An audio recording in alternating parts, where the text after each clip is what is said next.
இருக்கு, ஆனா இல்லைன்னு நீங்க சொல்றீங்க. ஆமாம். ஆனா மக்களுக்கு என்ன சொல்ல வரீங்க இது மூலமா? எப்படி அவங்க ஆயில் கம்பெனியில் சொன்னது 25 நாளைக்கு எங்கள் வீட்டுக்கு தேவையான டொமஸ்டிக் சிலிண்டர் பற்றி பற்றாக்குறைன்னு சொல்கிறாங்க. புக்கிங் செய்ய முடியலன்னு சொல்லிட்டு நிறைய இடத்துல குற்றச்சாட்டு.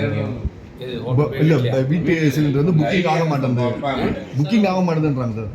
அதை பற்றி எனக்கு நீ ஆயில் கம்பெனியில் நீங்கள் கேட்பாங்க. அவைய சொன்னது 25 நாளைக்கு ஸ்டாக் இருக்குன்னு சொல்கிறாங்க. அதெல்லாம் சொல்லியாச்சு. அதாவது இல்லை அந்த பதுக்கல் இருந்தாலும் சரி, ஏதாச்சும் சட்டத்துக்கு புறம்பாக யார் எது செஞ்சாலும் கண்டிப்பாக நமது துறையின் சார்பாக நடவடிக்கை எடுக்கும். பைப் லைனில் போதுங்கிறாங்க, அதில் ஒன்றும் பிரச்சனை இருக்கிறாங்க. சென்னை மற்ற நிறைய இந்தியன் ஆயில் மட்டும் தான் பைப் லைன், மற்ற நிறைய இடங்களில் அந்த பைப் லைன் இல்லாதனால கொஞ்சம் பிரச்சனைங்கிறாங்க. இருந்தாலும் இன்றைக்கி மாலையில் ஒரு ஆய்வுக்கூட்டத்தை டெல்லியில் நடத்துகிறாங்களாமா.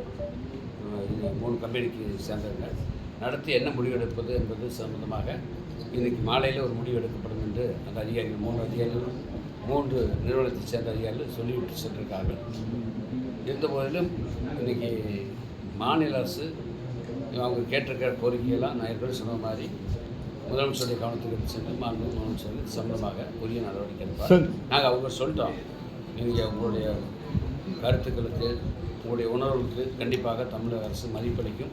மாண்புமிகு முதலமைச்சர்கள் கண்டிப்பாக உங்களுக்கு உறுதுணையாக ஆதரவாக இருப்பார் என்று சொன்னோம். அதுக்கு அவங்க ரொம்ப நன்றிங்க.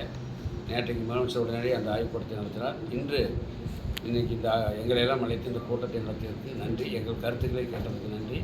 நாங்கள் வச்சிருக்கிற கோரிக்கையெல்லாம் நிறைவேற்றி கொடுத்தால் எங்கள் தொழில், அதாவது 100% கூட வேண்டாம், எங்களுக்கு 75% எரிவாயு அந்த சிலிண்டர் கொடுத்தீங்கன்னா போது, நாங்கள் எப்படி இருந்தாலும் ஹோட்டல் நாங்கள் மேனேஜ் பண்ணிடுவோம் அப்படின்னு சொல்லியிருக்கேன்.